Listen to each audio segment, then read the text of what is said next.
জুলাই আন্দোলনের প্রায় এক বছর পর ফের রাজপথে জুলাই যোদ্ধারা। তবে এবারের দাবি কিছুটা ভিন্ন। দ্রুতই দিতে হবে জুলাই সনদ ও জুলাই ঘোষণাপত্র। বৃহস্পতিবার সকাল থেকে লাল সবুজ পতাকা, ব্যানার ও প্ল্যাকার্ড হাতে শাহবাগ মোড়ে অবস্থান নেয় জুলাই শহীদ পরিবারের সদস্য ও আহত যোদ্ধারা। আন্দোলনকারীরা বলছেন, দীর্ঘদিন ধরে চলা ঘোষণাপত্র সহ সনদের দাবি করে এলেও সরকার তা বাস্তবায়নে কোনো পদক্ষেপ নেয়নি। তাই বাধ্য হয়ে রাজপথে নেমেছেন তারা। এই পর্যন্ত 3 বার আমাদের আশ্বাস দেওয়া হয়েছে, কিন্তু এই পর্যন্ত একবারও তারা কথা রাখেনি। কিন্তু এইবার আমরা যে পর্যন্ত আমাদের দাবি না মানবে, আমরা এই শাহবাগ থেকে যাব না।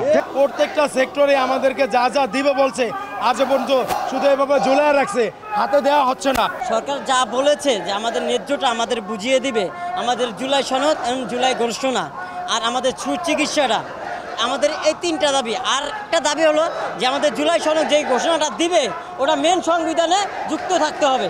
জুলাই ঘোষণাপত্র সংবিধানে যুক্ত করা না হলে জীবনের ঝুঁকি দেখছেন জুলাই যোদ্ধারা। আর জুলাই সনদ কেবল দাবি নয়, রাষ্ট্র সংস্কারের এটি অধিকার বলেও জানান তারা। জুলাই যোদ্ধারা প্রত্যেকেই ভয় আছে যে আগামী রাজনৈতিক দল যেটাই আসবে তারাই আমাদের উপর অত্যাচার করতে পারে, এটার কোনো গ্যারান্টি নেই।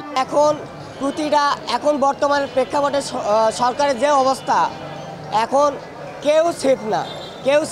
ভবিষ্যতে নির্বাচিত কোন সরকার আসলে তার দলের স্বার্থে, সাংগঠনিক স্বার্থে আমরা আমাদের জুলাই যোদ্ধা যারা আছে, আমরা যারা ছাত্র জনতা ছিলাম, আমরা যারা রাজনৈতিক ব্যানারে ছিলাম না, তাদের অনিরাপত্তায় থাকবো।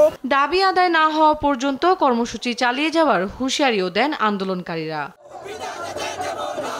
এদিকে অবরোধ কর্মসূচি ঘিরে শাহবাগ সহ আশেপাশের এলাকায় তৈরি হয় তীব্র যানজট। ভোগান্তিতে পড়ে নগরবাসী। তন্ডা তারণ্য, দেশ টিভি, ঢাকা।